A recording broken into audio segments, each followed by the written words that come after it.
Yeah, so continuing on talking about reminiscing with my son and the comparison between the ideal world and the world that we're living in. Uh, the arguments my son was making actually make a lot of sense, and I'm kind of really surprised that as children we never questioned anything. We took on anything and everything that we were told as gospel. And now I think we kind of live with some traumas of these things because with the way things are these days with internet, social media, AI, which can research things to you in like seconds, and then with the children that we are raising nowadays who are being taught, being open, being upfront, being themselves, it's hard to ignore the facts. It's hard to ignore the fact that there are a lot of booze that we were told, a lot of lies that we were told, a lot of manipulative activities that went on when we were children and we didn't even realize.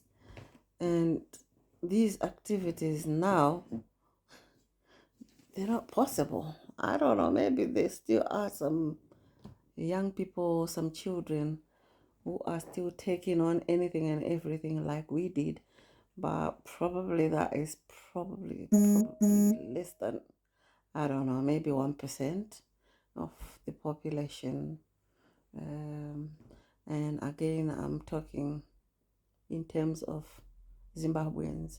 I don't like to talk about places that I don't know.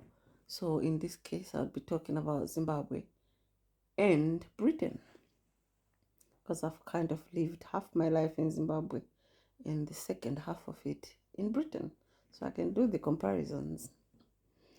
Yeah, and so the one thing that is said about this Ngozi and Kutanda Botso's situation, he said to me,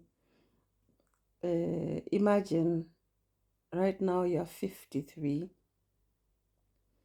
and if you did something wrong that your parents didn't like when you were a child, how many years would you be living in fear that when my parents die, they're gonna come back in spirit and torment me?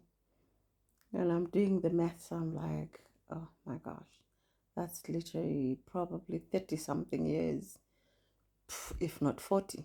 And he says, and how long do you think you're going to live from today onwards? Oh, I was like, what? Why is he asking me this? I said, maybe another 10 years, if at all. And he was like, okay, so if we take it that you've already been worrying about Ngozi for the last 35, 40 years, and you only have 10 years more to live, and your mom is still alive, it's possible that maybe you die before her. So this Ngozi business, will it be going to? Or maybe you might die around the same time, maybe a few years apart, if you're going to be the 10 years that you're talking about. And I'm like, how are you doing this math? And he says, Mom, don't you know that it's the elderly that are living longer than the younger people? So you might actually die before your mother dies. Unfortunately, your dad died like when you were very young. So unfortunately, he died. But fortunately, he probably died before you pissed him off. So there's no way he's gonna be uh, coming back to torment you, because when he died, you were too young to have pissed him off. And I'm like, what? And I was like, well, remember I said to you, Ngozi, it doesn't always come directly to you. It can come to your children or your children's children. And that's where the worry is. And he was like, well, if it's me, don't worry about me. I'm not going to live the 40 years from or 30 years from now worrying about a possible Ngozi that could or maybe not happen. I'm not going to do that. I'm going to make the most of my life right now, live it to the fullest. And if this Ngozi comes, I'll deal with it when it comes. I'm like, you suffer. And he's like, suffer how?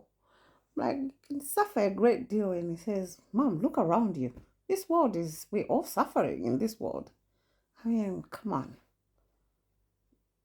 Could you have done anything to prevent the suffering that we're going through right now? That really hit home.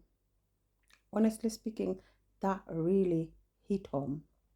Like with me personally, I've been in and out of hospital the last 11 years now.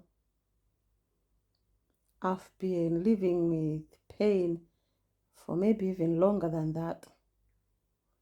I've had some really, really horrible experiences in this time frame where I've been worrying about, oh, if I do this, if I do what I'm thinking is right, I'm gonna piss off somebody and then they're gonna come back after they die. To the point that I actually didn't spend enough time appreciating the good things that were going on in my life. Like my son is saying, he's going to live his life to the fullest. Love what is lovable, enjoy what is enjoyable, learn what he can learn, do what he's capable of doing to the best of his ability, as he said it.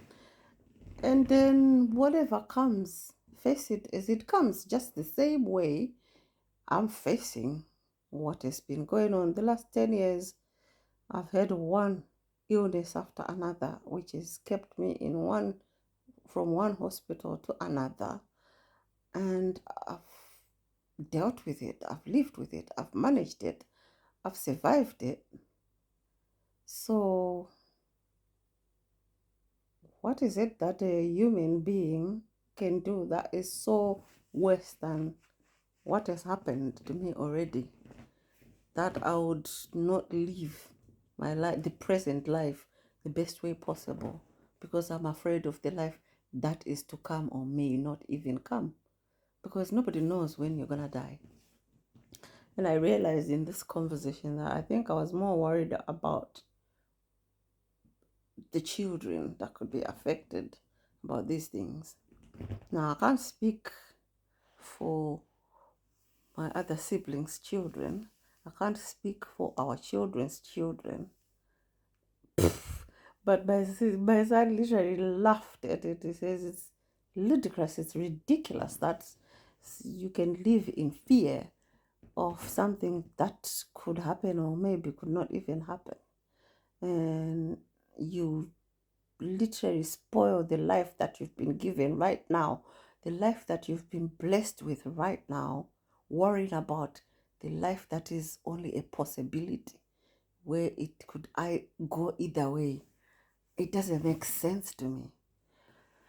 And yeah, I've taken that on, like, I don't even want to go into the debate or the argument whether Ngozi is actually real or not real, but the one sure thing that is possible and guaranteed is making the most of right now, today, where I am today and where I will be tomorrow, and not worry about anything else beyond what I can see, because I could wake up tomorrow and be dead.